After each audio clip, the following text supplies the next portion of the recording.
wabarakatuh. Selamat datang kembali di channelnya Sarjana Ngarip, di konten edukasi, motivasi, dan berbagi pemirsa. Ya, pagi kali ini hari Jumat berkah. Kita kasih judul konten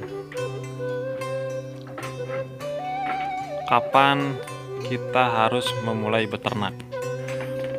Ya, itu judul kontennya pemirsa. Untuk memulai beternak, saya sarankan harus dimulai dari sekarang pemirsa. Begitu. Meskipun mungkin ada yang masih bekerja, ada yang masih mengabdi, tapi semua pekerjaan, entah itu jadi karyawan atau jadi pegawai negeri, itu pasti ada masanya pemirsa. Pasti ada waktu di mana kita berhenti. Nah, ketika kita nanti sudah berhenti dari pekerjaan kita, kalau kita belum memulainya dari sekarang, nanti kita bakal bingung pemirsa. Nah, kalau kita sudah dimulai dari sekarang, kalau kita kerja dari pagi sampai sore, nah ada waktu senggang kita manfaatkan ya untuk ngarit pemirsa. Gak perlu banyak-banyak pemirsa, 1-2 ekor, sepasang 2 pasang, dimulai dari yang terkecil. Tidak harus muluk-muluk, harus langsung banyak pemirsa. Nah, pada masa sekarang itu ya masanya belajar pemirsa. Belajar breeding dulu dari 1 pasang, nanti nambah terus. Nah, dari setiap perjalanannya itu merupakan proses pembelajaran pemirsa. Jadi ketika nanti sudah selesai masa pengabdiannya atau masa kerjanya atau masa jadi karyawannya, kita sudah betul-betul sudah siap pemirsa. Sudah ada pekerjaan lain yang sudah disiapkan begitu. Jadi dimulai dari sekarang pemirsa. Jangan nunggu nanti, bakal ripuh pemirsa kalau nunggu nanti lagi. Nah, kenapa disarankan harus beternak?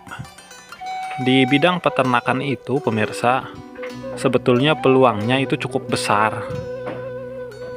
Yang menjadikan peluangnya cukup besar itu karena memang mayoritas tidak banyak orang yang tertarik. Makanya jadi peluangnya cukup besar pemirsa, begitu. Karena dari beternak domba itu macam-macam lah yang bisa dijadikan penghasilan. Entah itu kita jualan dagingnya, atau jualan lepas sapihan, jualan bibitan, atau jualan udah puguh kalau jualan untuk rayagungan mah.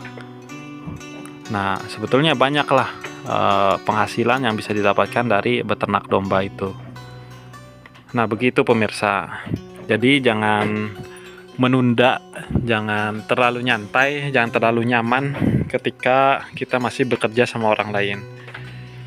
Yang namanya kerja sama orang lain itu kadang capek fisik, capek batin pemirsa. Kerja ditelunjuk orang itu ya susah. Kita gak bisa semau kita. Kita harus ikut aturan orang lain begitu. Beda dengan usaha sendiri. Kalau usaha sendiri sadewek kebelah gitu pemirsa. Sakumaha urang. Nah, begitu pemirsa. Jadi jangan menunda, berawal dari sesuatu yang kecil dulu. Jangan terlalu muluk-muluk pengen langsung banyak pemirsa, begitu. Kalau hanya kecil-kecilan, kemungkinan resikonya juga kecil. Tapi kalau sudah langsung besar, nanti resikonya juga besar pemirsa, begitu. Ya pemirsa, jadi ayo kita mulai, kita belajar. Jangan ragu-ragu lah. diniatkan untuk ibadah begitu. Ya itu saja pemirsa, konten motivasi itu mah di hari Jumat. Mudah-mudahan bisa bermanfaat. Terima kasih. Wassalamualaikum warahmatullahi wabarakatuh. Salam ngarit.